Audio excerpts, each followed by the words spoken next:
He has lived in London for the entire duration thereof. He is the president of the Richard Ivey School of Business HBA Association and a member of the University Students' Council of Western. He was also just elected to the London Youth Advisory Council at City Hall, and somehow, which I have yet to quite figure out the physics equation of, also has time to, he's doing an honors bachelor in business and political science, so he's busy. So you are about to meet, though, the future. This is London, the next generation. Please welcome Connor. Good evening. First off, thanks James for that introduction, and to City Symposium and everyone else, the Central Library, for inviting me here to speak tonight. I'm a really keen believer that young people in London are not only the key to making our city awesome in the years to come, but a large part of what makes London awesome today and what we can build upon into the future. One of the difficulties for me in presenting on behalf, or to some extent, of London's youth is that encompasses a lot of things. Between a mix of young families and children, teenagers and high school students, and over 45,000 post-secondary students in London between Fanshawe and Western, young people compose a distinct and energetic part of the city's population. Now, I'm going to speak to you to two different ends. The first being how to make London awesome for youth in general, but then the second, how to make the future awesome for today's youth of London. My assertion is that London can be awesome if the community and youth together can tangibly demonstrate that young people matter today. There's two ways that we can do this. The first is inclusive decision making, so that today's young people have a vested interest in the future of our community and want to be here. The second is by tangibly focusing on the building blocks of tomorrow, so that today's youth can enjoy London and want to be here tomorrow. Today I see the energy and enthusiasm of young people on Western's campus. There's always a new initiative, a fundraising or volunteering event, and it's fantastic to see. Similarly, one began in February.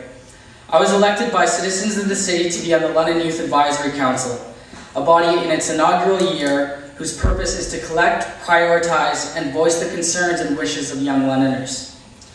4,000 unique votes were cast, demonstrating that there's a definite appetite for an organized effort by people under 25 in London.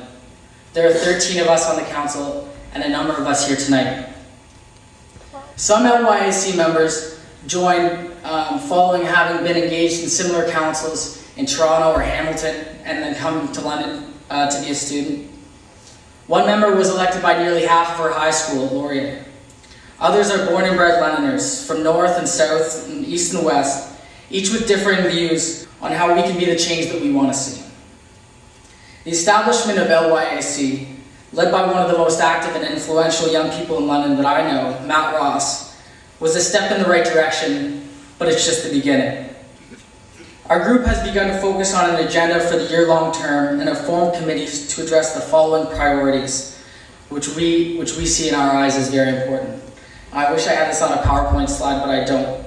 Our priorities are addressing environmental issues, outreach and awareness to continue the momentum built by the London Youth Advisory Council, following and weighing in on City Council business, improving transportation for youth and students, facilitating artistic development for all ages, and engaging youth in civic activity, volunteerism, and municipal issues.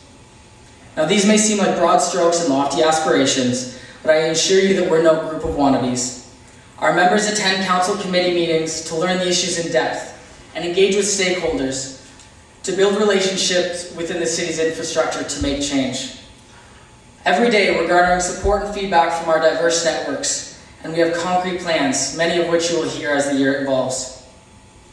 This is a good start, but as I said, it's not the end, it's just the beginning. We need your help, everyone in London. We may be energetic and enthusiastic, but we still need the ear of City Hall. We need the manpower and support and the buzz of everyone in this room to contribute to the conversation of the city. We need engaged citizens to seek our opinions even when we're not present or when it may appear that we might not have one. Now, some of my peers on council want to see a radical shift to the way that things are being done, and other of us do not. But our biggest concern is that we're locked out of determining how to make London awesome.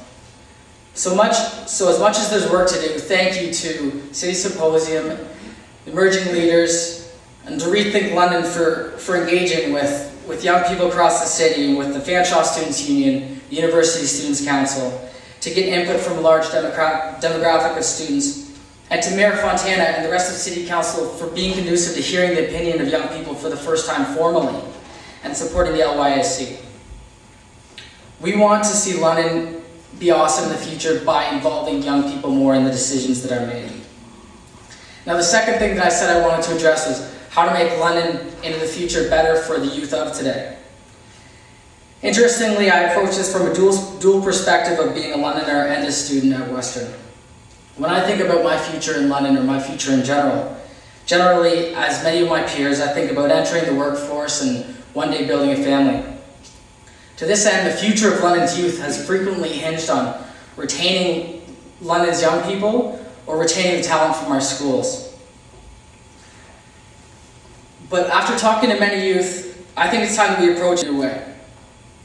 I think about it by reflecting on sort of a story from my past. When I was young, or when I was 16, I was like many Londoners, London boys, I was a hockey player. And I wasn't drafted to the hometown London Knights, so I had to leave to go pursue some hockey opportunities outside. I was in Collingwood and Kitchener-Waterloo, and then later in Windsor.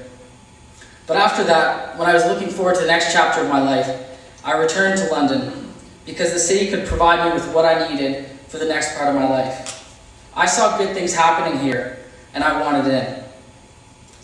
Unlike many current students in London, I live at home and I live with my parents, and I have a vested interest in the city. So I think that the way that we can demonstrate to London's young people today that we're going to make it awesome in the future is by tangibly demonstrating that we're investing in what's going to matter to them in the next part of their lives.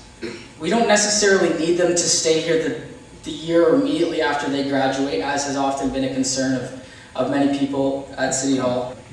But if we demonstrate to them that London is a great city, and we're investing in recreation and the arts, good schools, proper infrastructure, environmental advancement, representative governance and collaboration, then Western and Fanshawe students and current London youth are going to want to stay or return here to build a family and build a life in the Forest City alongside those of us that are invested in the city beyond simply being here for school.